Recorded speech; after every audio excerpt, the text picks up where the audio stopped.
who tried to assail Joseph. If you will meet me this morning in Genesis 45, verses 1 through 15. Genesis 45, I'm going to read it from the New Revised Standard Version. And it reads this: Then Joseph could no longer control himself before all those who stood by him, and he cried out, "Send everyone away from me." So no one stayed with him when Joseph made himself known to his brothers. And he wept so loudly that the Egyptians heard it, and the household of Pharaoh heard it. Joseph said to his brothers, "I am Joseph. Is my father still alive?" But his brothers could not answer him, so dismayed were they at his presence. Then Joseph said to his brothers, "Come closer to me." And they came closer. He said, "I am your brother Joseph, whom you sold into Egypt. And now do not be distressed or angry with yourselves because you sold me here, for God sent me before you to preserve life. For the famine has been in the land these 2 years, and there are 5 more years in which there will be neither plowing nor harvest. God sent me before you to preserve for you a remnant on earth and to keep alive for you many survivors. So it was not you who sent me here, but God. God has made me a father to Pharaoh and Lord of all God's house and ruler over all the land of Egypt. Hurry and go up to my father and say to him, 'Thus says your son Joseph, God has made me Lord of all Egypt. Come down to me, do not delay. You shall settle in the land of Goshen, and you shall be near me, you and your children and your children's children, as well as your flocks, your herds, and all that you have. I will provide for you there, since there are 5 more years of famine to come, so that you and your household and all that you will have will not come to poverty. And now your eyes and the eyes of my brother Benjamin see that it is my own mouth that speaks to you. You must tell my father how greatly I am honored in Egypt and all that you have seen. Hurry and bring my father down here." Then Joseph fell upon his brother Benjamin's neck and wept, while Benjamin wept upon his neck. And Joseph kissed all of his brothers and wept upon them, and after that his brothers talked with him. Allow me to read a portion of that from the Message Bible translation by Eugene Peterson, starting at verse 4. Joseph says, "Come closer to me," he says to his brothers. They came closer. "I am Joseph, your brother, whom you sold out to Egypt. But don't feel badly, don't blame yourselves for selling me. God was behind it. God sent me here ahead of you to save your life." The word of God for the people of God. How many of you are Grey's Anatomy fans? Old fans or new ones? Okay, I'm an old fan. It got a little weird for season 6. That plane crash, I kind of fell off. But I was a solid fan for the first 6 seasons. There is this episode in season 4 where there is a bad accident near the hospital and a paramedic is injured.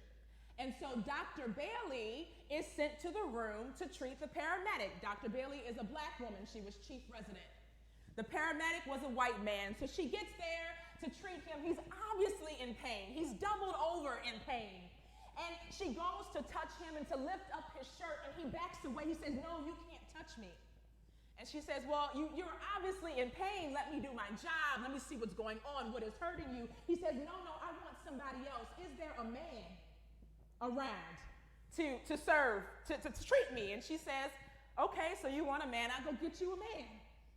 So she goes and she grabs Dr. Weber. Dr. Weber is the chief surgeon, black man. She goes and she grabs Dr. Weber. And so she and Dr. Weber are standing at the patient's bedside, and he's doubled over in pain and he's shivering. There's clearly something going on, maybe internal bleeding. And so Dr. Weber goes to touch the man. He says, oh, no, I need somebody different. And so Dr. Bailey's like, well, hold on. Now, you said you needed a man. I brought you a man. What's the problem? And so Dr. Weber peeps what's going on here and says, he doesn't want one of us. He wants somebody else. And so they go and they get a young intern who happens to be a white man to examine him. And so George lifts up the man's shirt, and there is a giant swastika tattooed on his stomach. He didn't want Bailey and Weber to treat him because of the giant swastika tattooed on his stomach, a sign that he was a member of the Aryan nation and that he was anti-Semitic, anti-black. He wanted George to treat him because he thought that George would be on his side. So long story short, they have to rush him into surgery, and the surgery is proposed to be given to Dr. Bailey. And somebody goes to Dr. Bailey and says, Dr. Bailey, can you do this? Or are you going to be able to treat this man? He is very hateful towards you, and he didn't want you to touch him, and maybe your personal biases might get in the way. And Dr. Bailey says, I have taken an oath.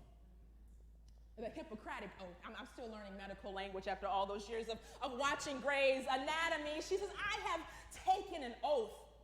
Part of the Hippocratic oath is to say that you will apply for the benefit of the sick all measures that are required. You will exhaust possibilities to try to preserve someone's life. It also mentions something about laying aside your personal situation so that you can treat people and not letting patients' business get out here in the street. She has taken an oath, and I was sitting there as I was rewatching that episode, and I was thinking about the strength and the courage it took for Bailey to operate on that man. In fact, she cut the incision right down the center of the swastika. That was probably on purpose. But I imagine Dr. Bailey saying to herself, I believe in something higher than this, higher than myself, something deeper than the foolishness that humans have created to separate ourselves on this planet. I believe I have a calling. I have taken an oath that is deeper than your perfunctory or embarrassing display of hatred. I imagine her saying to herself as she was cutting the incision, you have spent your whole life hating me and people like me and making us the enemy of your cause, but I have been sent before you to preserve your life. Joseph was sent before his brothers to preserve their lives, the same brothers that sold him into captivity because they didn't like him, the same brothers that wanted to kill him, actually, the brothers that did not like him because of his gifts and his talents, and because Jacob liked him better, they sold him away. They thought they had washed their hands of him, but when time came and they needed food and they ended up in Egypt, Joseph had been sent before them to rescue them. We meet Joseph's story in chapter 37 of Genesis, but really it begins before then. Some might argue that his story began in chapter 29, when Jacob, his father, marries his mama and her sister. Okay, y'all missed that. He married his mama and her sister, okay? Jacob had fallen in love with Rachel, Laban's daughter, who was a shepherdess, and he loved her so much he was smitten by her. But Laban said, you have to work 7 years in order to earn my daughter.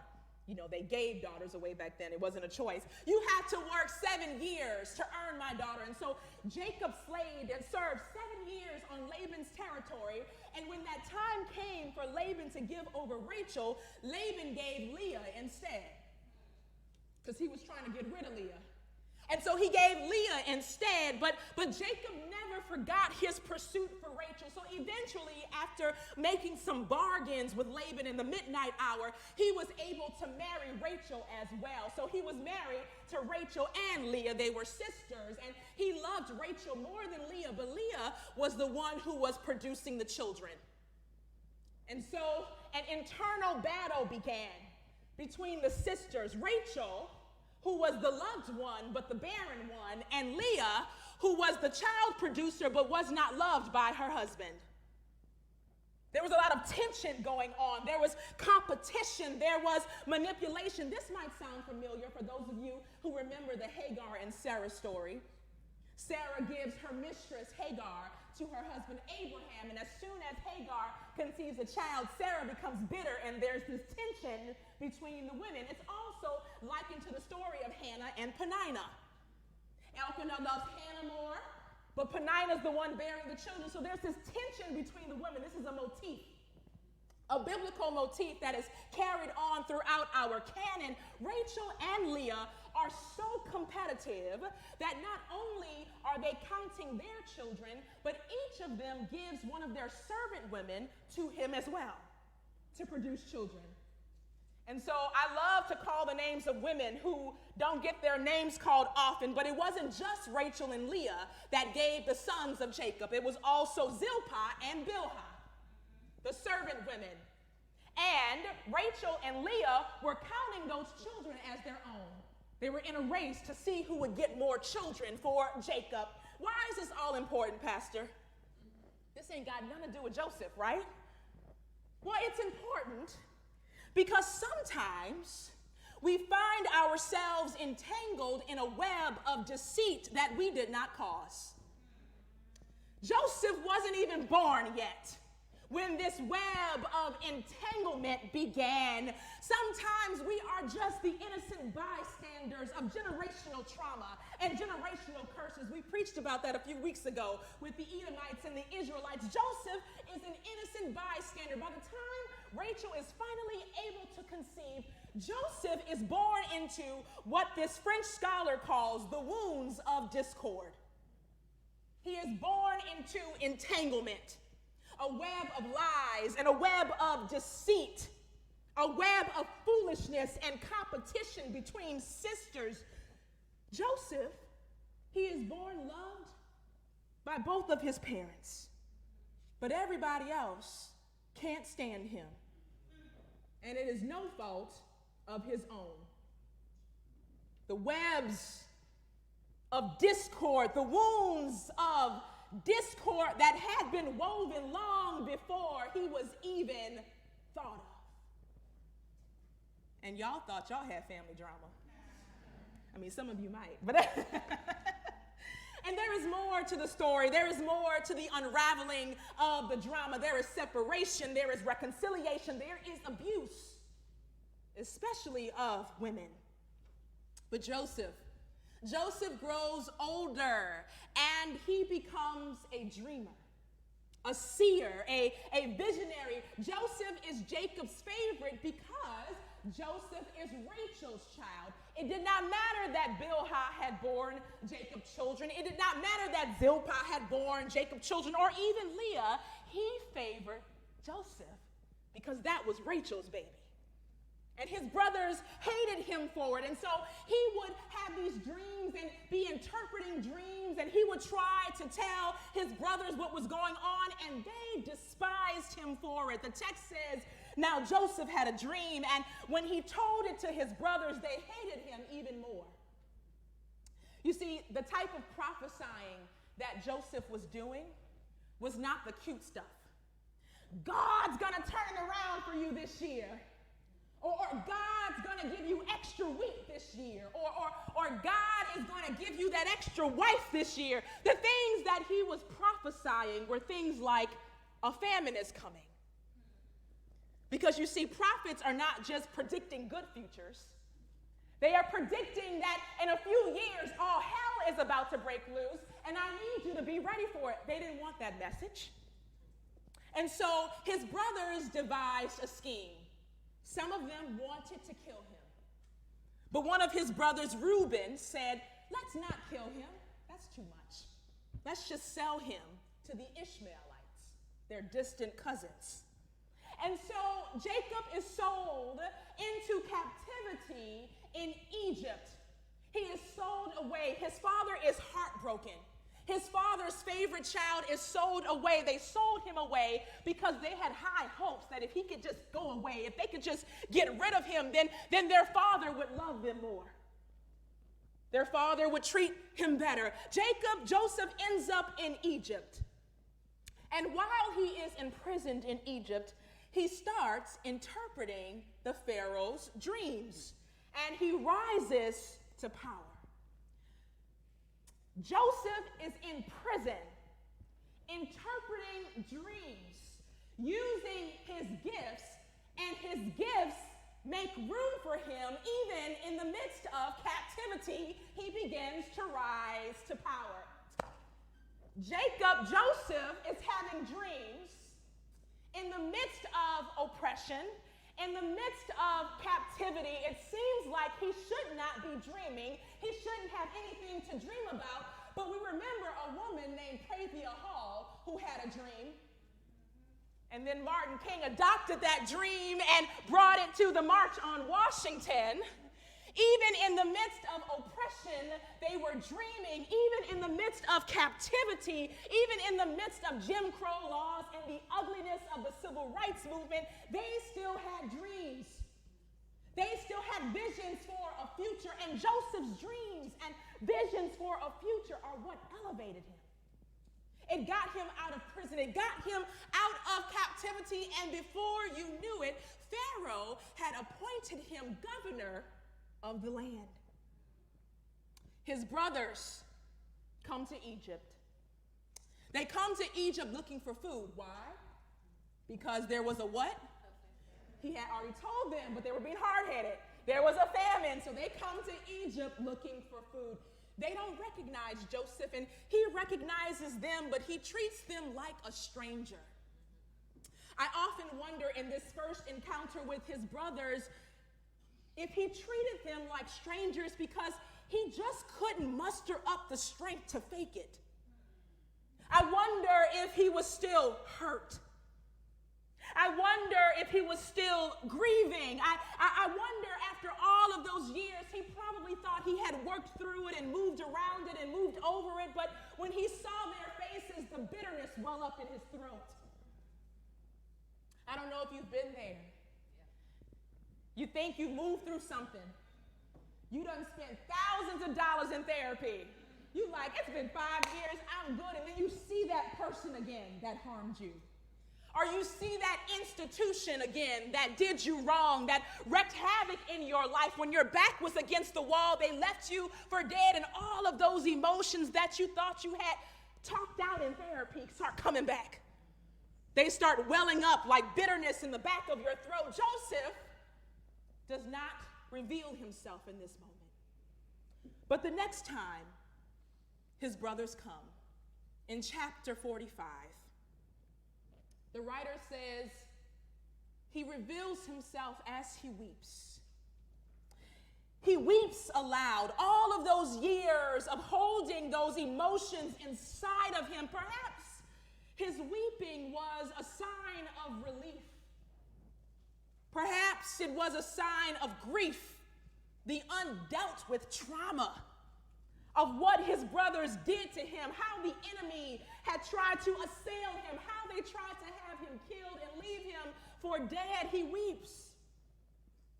But then it says he forgives them. He forgives them as they are shocked, because not only did they not expect him to be alive, they did not expect him to be thriving, to be in a position of power. And he tells them, don't worry.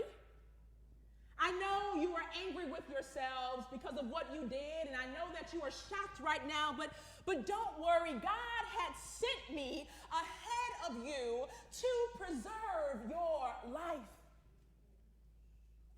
I wondered how painful it was for him to accept that call, the call of preserving the life of your enemy, the call of preserving the life of the people who mistreated you, the call of preserving the life of the people who left you for dead. I wonder how he came to that place of forgiveness. But might I contend to you today that the story really is not about cheap forgiveness. It's not about Joseph being the hero and forgiving his enemies, and they all hold hands and have a kumbaya moment. Perhaps there is more to the story than the forgiveness of enemies, because the thing is, we all want to be Joseph. Y'all got quiet.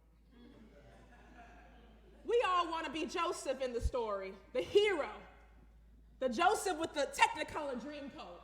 Have y'all seen that musical? It was great. It was a great musical. We all want to be Joseph, but if we could be honest with ourselves in here today, some of us are Reuben. Some of us are Simeon.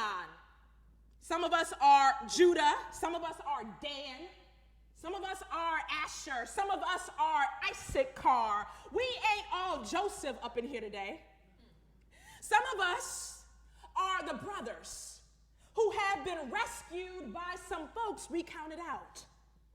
Maybe we've even been saved by some people we mistreated, some people we cursed out before we were saved. If we could be honest with ourselves today, there are times in our lives when we have fought our own redemption, our own restoration, because it was coming by way of an unconventional method in an unsuspecting person. They did not expect Joseph to rescue them, the one they had talked about, the one they had done dirty. If we can be honest with ourselves, that even in the midst of our mess at times, God has found a way to grant us mercy.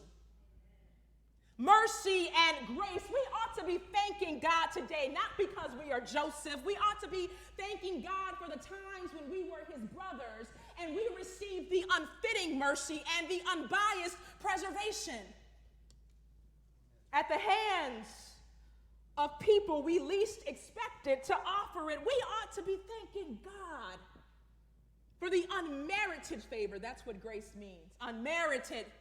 You did nothing to earn it. In fact, you might have did some things to come against it. We ought to be grateful, as the elders say, the good Lord works in mysterious ways, that the grace and the mercy of God works in mysterious ways in our lives.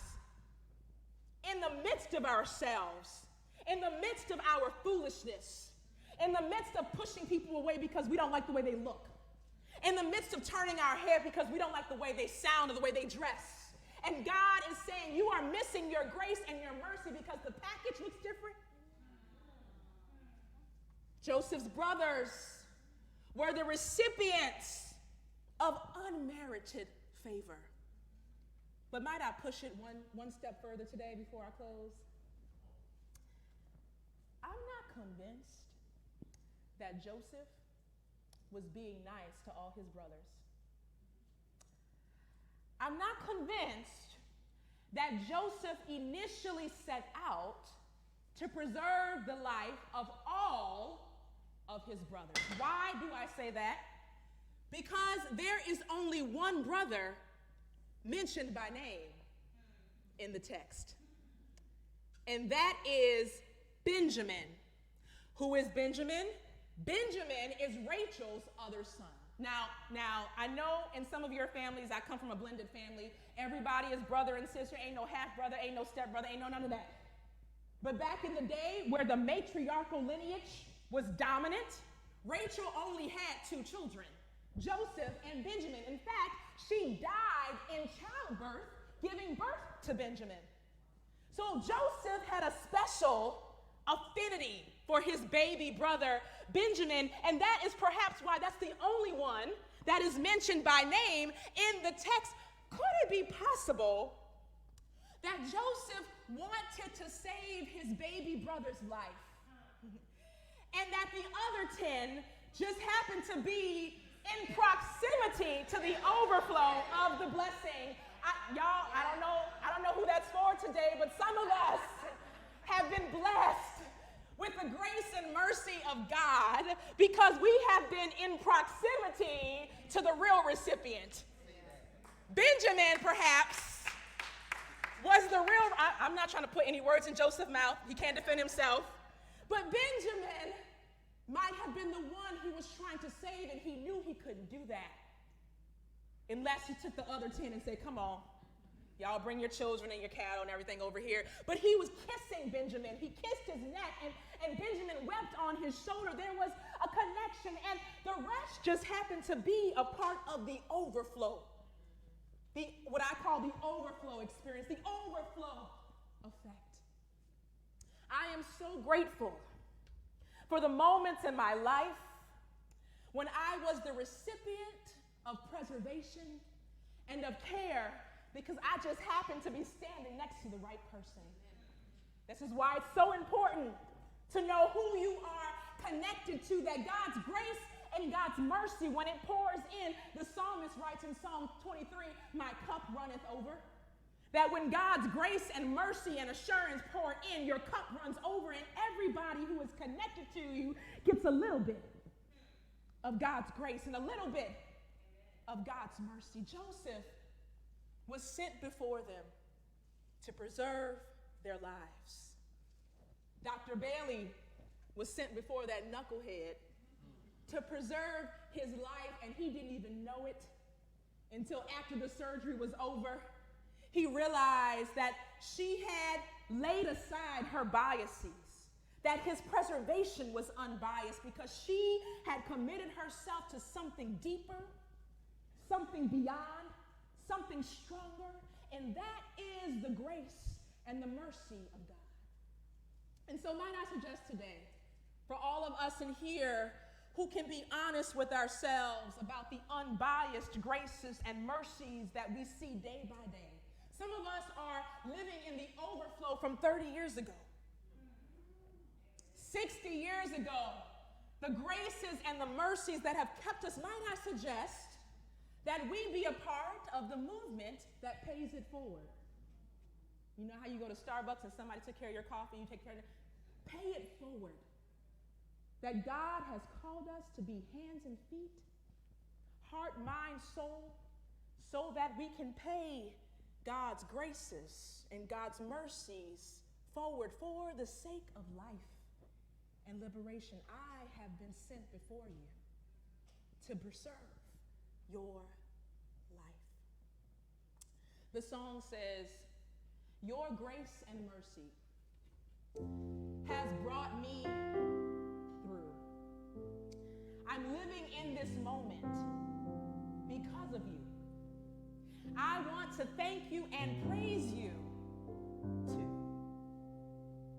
Your grace and your mercy, my mama's grace and granddaddy's grace, and some people I don't even know who were sent before me to preserve my life have brought me through. As we take this moment to pray and reflect on our charge to pay it forward, if you would join me in song this morning. Say, your grace and mercy has brought me through. If you know it, sing it with me. Say, your grace and mercy has brought me through. I'm living in this moment. I'm living in this moment.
God, we are grateful for the times we have been recipients of love, generosity, care, charity, advocacy, because we have been in proximity to the people and the places for whom that was originally intended for, and the times when it was intended for us. God, we say thank you. We are grateful for those who have come before us to preserve our life, to solidify our liberation. 60 years ago, people were marching in this city thinking about me, not me per se, but the generations that will come behind them. Joseph told his brothers, I have prepared a land not just for you, but for your children and your children's children and their children, that there are people who were planting seeds from our liberation generations ago. We thank you for that. And as recipients of that grace and that mercy, we commit ourselves in this moment to paying it forward. If there's anybody who is interested in joining this community of people who are paying it forward, you may come forward now or come for prayer, or you may find a deacon after worship.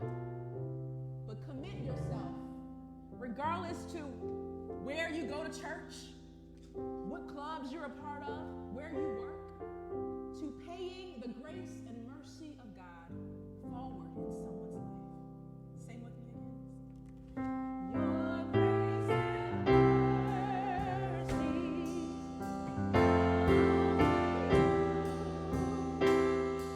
I'm living this moment because of you. I want to thank you and praise you too. Your grace and mercy brought me through. This is going to be our closing song. Your grace and mercy brought me through. I'm living this moment. I'm living this moment because of you. Because of you. I want to praise you. I want to thank you. Want to thank and praise you too. And praise you too. Your grace and mercy